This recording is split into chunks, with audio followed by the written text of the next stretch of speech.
Oonnukal little flower ഹൈസ്കൂളിന്റെ 56ാമത് വാർഷികാഘോഷം വർണ്ണാഭമായി കൊണ്ടാടി. School manager very reverend father Mathew Athikkal പതാക ഉയർത്തിയതോടെ വാർഷികാഘോഷങ്ങൾക്ക് തുടക്കം കുറിച്ചു. പൊതുയോഗം കോതമംഗലം രൂപത കോർപ്പറേറ്റ് വിദ്യാഭ്യാസ agency secretary reverend father Mathew M Mundakal ഉദ്ഘാടനം ചെയ്തു.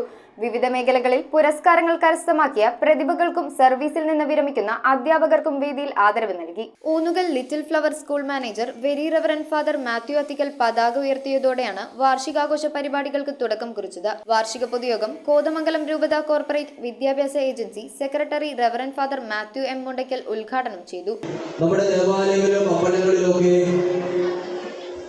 പൂജ വയ്ക്കുന്ന സ്ഥലങ്ങളും ദേവാലയത്തിന്റെ അൾത്താരയിൽ അലങ്കരിക്കുവാൻ നമ്മൾ പുഷ്പം ഉപയോഗിക്കും. പക്ഷെ ഇപ്പോൾ പുഷ്പം വാടി പോകുമ്പോൾ അത് നമ്മൾ എടുത്തു കളയും. അപ്പോൾ അതുകൊണ്ട് ഊന്നുകൽ ചെറുപുഷ്പങ്ങളായി നിങ്ങളുടെ ഈ പരിശീലന കാലഘട്ടങ്ങളിൽ വളർന്നു വരണമെന്ന് ഞാൻ നിങ്ങളെ ആഹ്വാനം ചെയ്യുകയാണ്.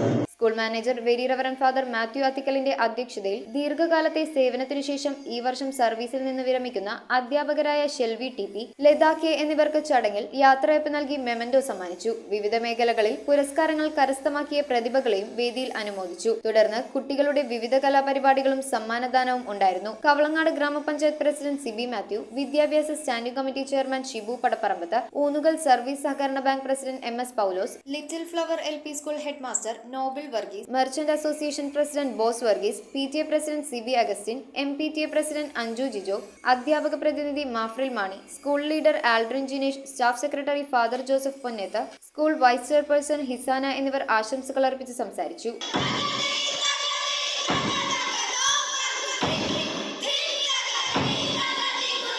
News bureau, Kothamangalam. Kopparambil ayurvedic hospital and research centre. ഉഴിച്ചിൽ, ലൂംബാ spondylitis, cervical spondylitis, disc bulging കൊണ്ടുണ്ടാവുന്ന ബുദ്ധിമുട്ടുകൾ എന്നിവ ചികിത്സിക്കാൻ വിദഗ്ധരായ ഡോക്ടർമാർ. Kopparambil ayurvedic hospital and research centre.